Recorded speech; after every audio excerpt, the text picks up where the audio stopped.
Hello everybody, welcome to another video by Liminal Spaces. So today we're talking about the film Nope. This is a Jordan Peele production. He wrote it, he produced it, and he directed it. It was released under his company called Monkey Paw, and this film is incredible. It is so well made, it's so scary. I, of course, highly recommend this movie. It just blew me away. It's incredible.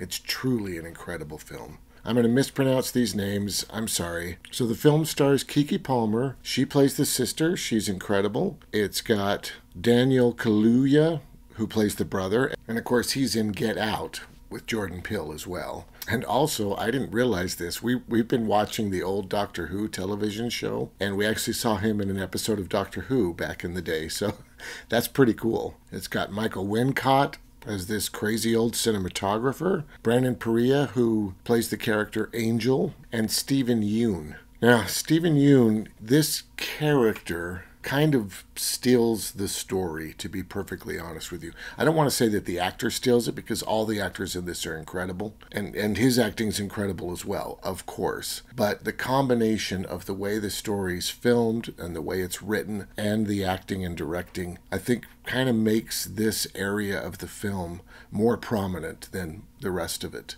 He does a great job. The sound design was, of course, done by Johnny Byrne, who also did Get Out and who did Us. And he just recently won an Academy Award for his sound design on The Zone of Silence. The sound design's amazing. It's very scary. It's neat because it doesn't stick out at all. Like I don't walk away humming the theme to Nope, you know what I mean? The only part that's kind of bombastic and strange, of course, is when they're going to that little amusement park. So it's got its Western themed music, you know, which is exactly the way it should be. But the scary stuff is really, really well done. Overall, I would say this film truly is a masterpiece. It is so incredibly well made. The first, I would say, probably 10 minutes of the movie are literally like a master class in how to convey exposition. It's just mind-blowing how many questions are raised and how much information you actually receive from what you're seeing. It simply gives you exactly what you need, barely enough to be completely intrigued and completely enthralled. It's terrifying and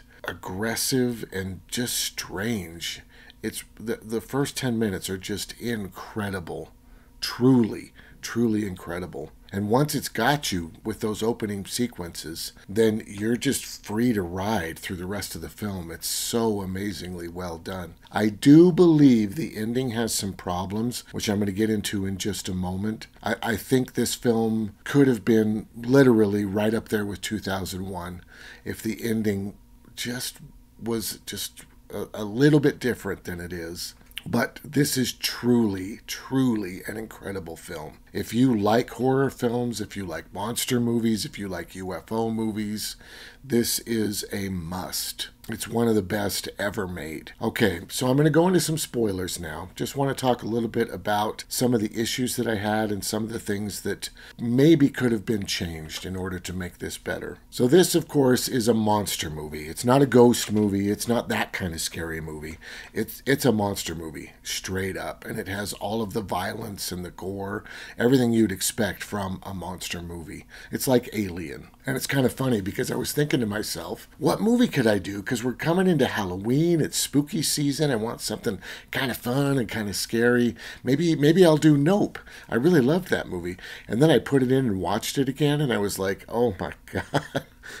It is so brutal, and it is so sad and dark, and like I wouldn't say that it is Requiem for a Dream level darkness. I don't think it's there, but boy, it's creeping close. This is a dark, disturbing, scary film, and that kind of surprised me. I don't know why. You know, we saw it in the theater, then we bought the 4K, we watched it all together, and then time passed, and I just sort of only remembered the funny stuff, I guess. So It's a dark, disturbing movie. But like I said, it's so well crafted that you really can't look away. It's just truly, truly brilliant. And the film builds through these wonderful characters. It's got kind of a Steven Spielberg feel. The spectacle, of course, which is something everybody would talk about. But honestly, in the sense that it focuses on this family. And it's not a Steven Spielberg family, of course. Steven Spielberg families are generally kind of lower middle class, single mother perhaps, lots of kids around, you know what I mean? This isn't specifically that way, but it is this really tight little family unit that we're focusing on, which is really wonderful to see. We don't get that very often. Generally, it's like a group of hikers, or you know what I mean, something crazy. Work colleagues who are working for a mining company, you know, whatever. It's some kind of just group of people that you could just randomly throw people together. But this is just about this little family, which is really, really neat. But the real main focus is the animals that are in the story. Each section has kind of a title card talking about one of the animals.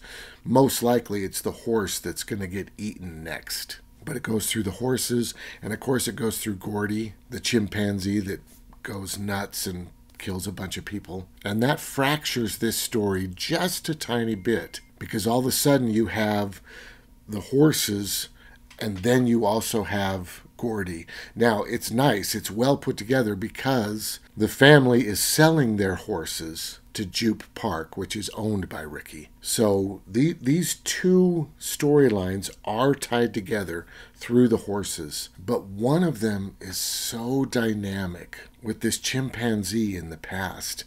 It's so relevant to what's currently happening that it's hard for the other half of the story to compete with Ricky's half of the story. And like I said, this is in every aspect of the film. It's not just the actor. It's not just the director. It's also the writing. It's also the editing.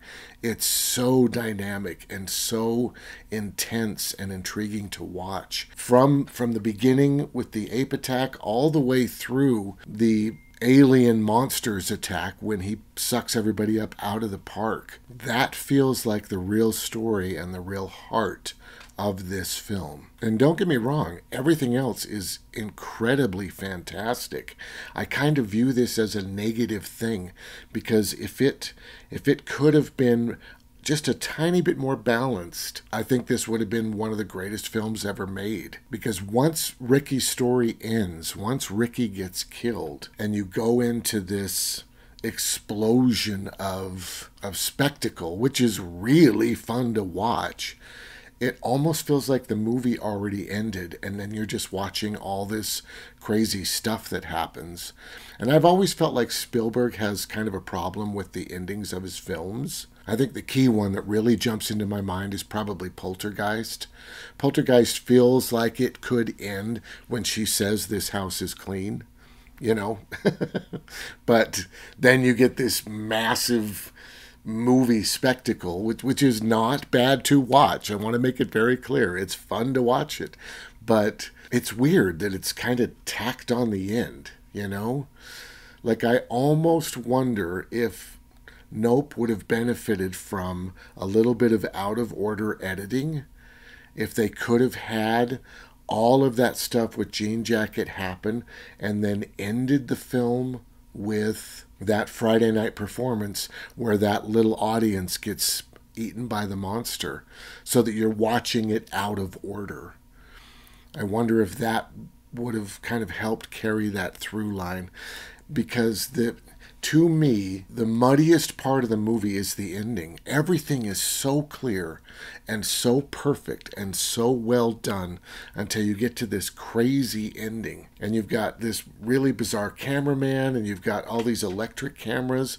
They're filming it from like 20 different angles, and it comes down and does this amazing, incredible shot of it trying to capture OJ as he's riding along on the horse, and it turns sideways and then it comes up upside down, and you know that those electric cameras are working on this side as it's coming down this way, and it shut off the ones that are over here, and then as it goes past, you know these start to shut down as these start to turn on. And of course you got the guy with the crank camera, and he's got this weird setup where you have to attach the film on the side because it's really, really old. But then he does this weird thing where he's like, nobody deserves the perfect shot. And he detaches his camera and he goes walking up onto the cliff, and he's there filming, which I don't think his camera has film on it, unless it's got its own little internal thing. But he's still filming, and then the alien comes and eats him, and then it wrecks the camp where they had the film set up, right? But they've got the film in a little tent. It's one of those little pop-up tents that are their own little unit. Like, is the film damaged? I don't know. We literally see his camera get picked up by the alien, and then it falls back to the ground.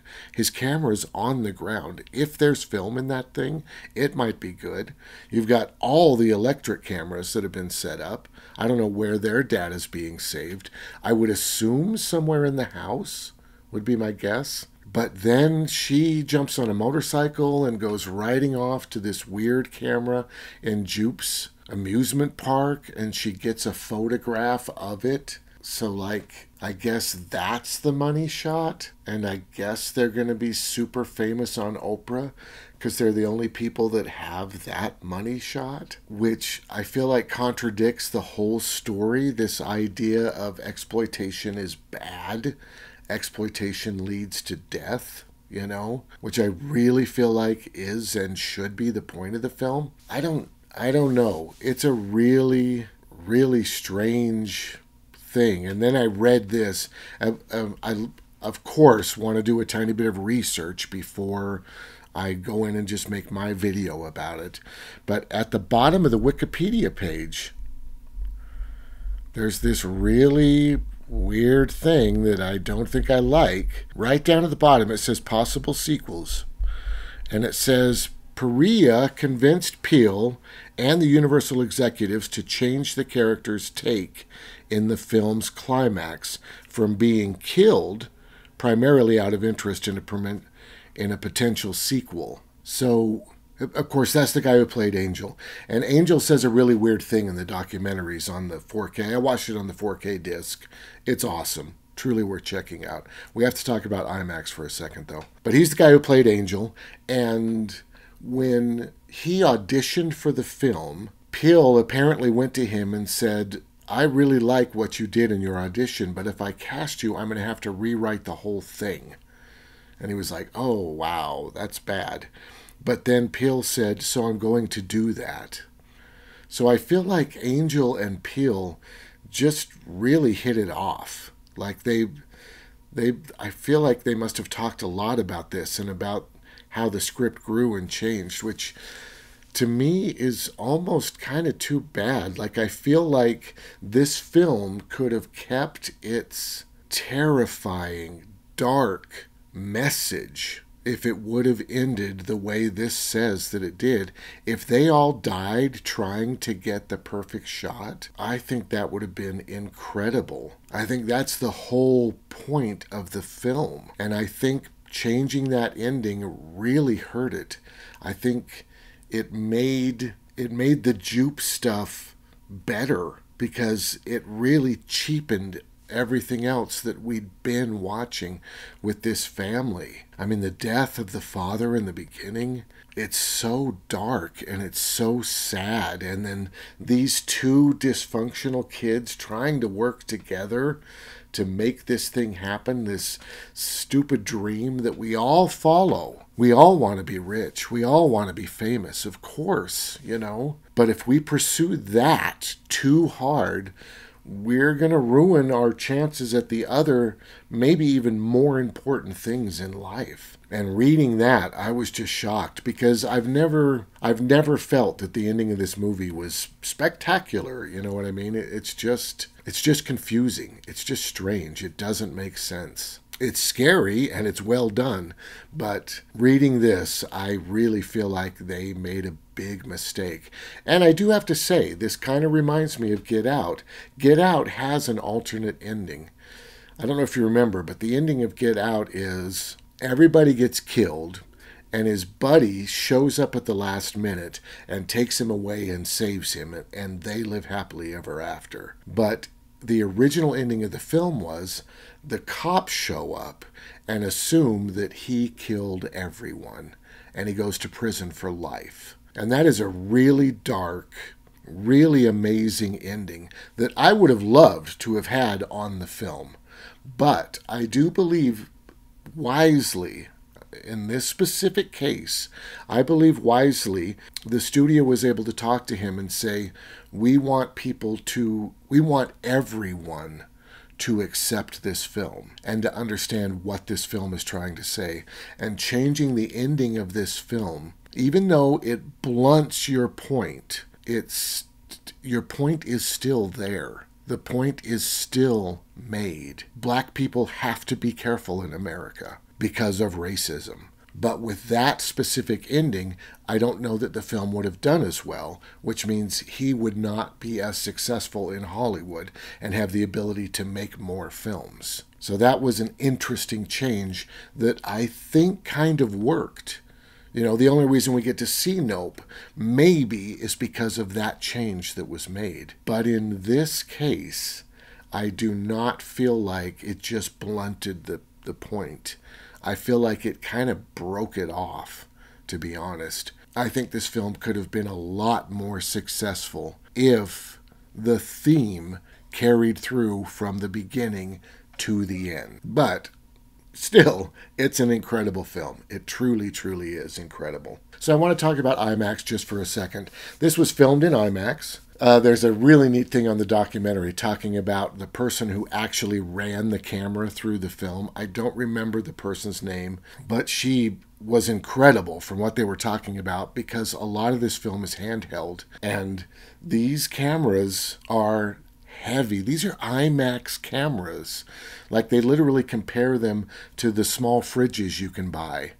That's basically the size, and I'll bet they weigh more than that because the fridges are basically empty.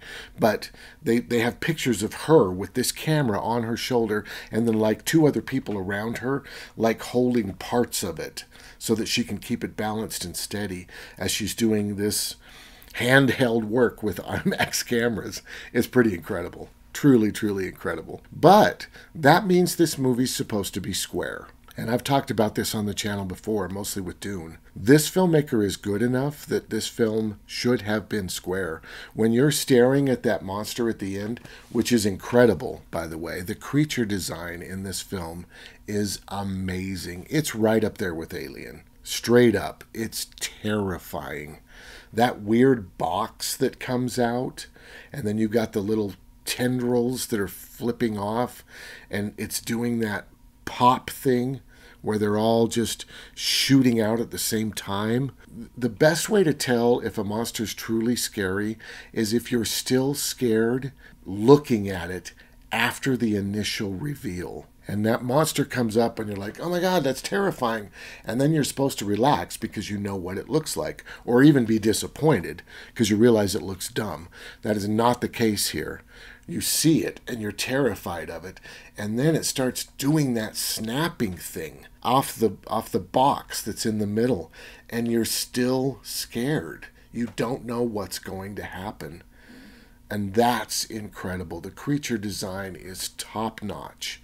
Apparently they worked with some professor from a university, and it's like a jellyfish or something, you know, of course, right? But it's incredibly well done. It's so scary. But the weird thing about it is its shape is taller than it is wide because it's filmed in IMAX, right?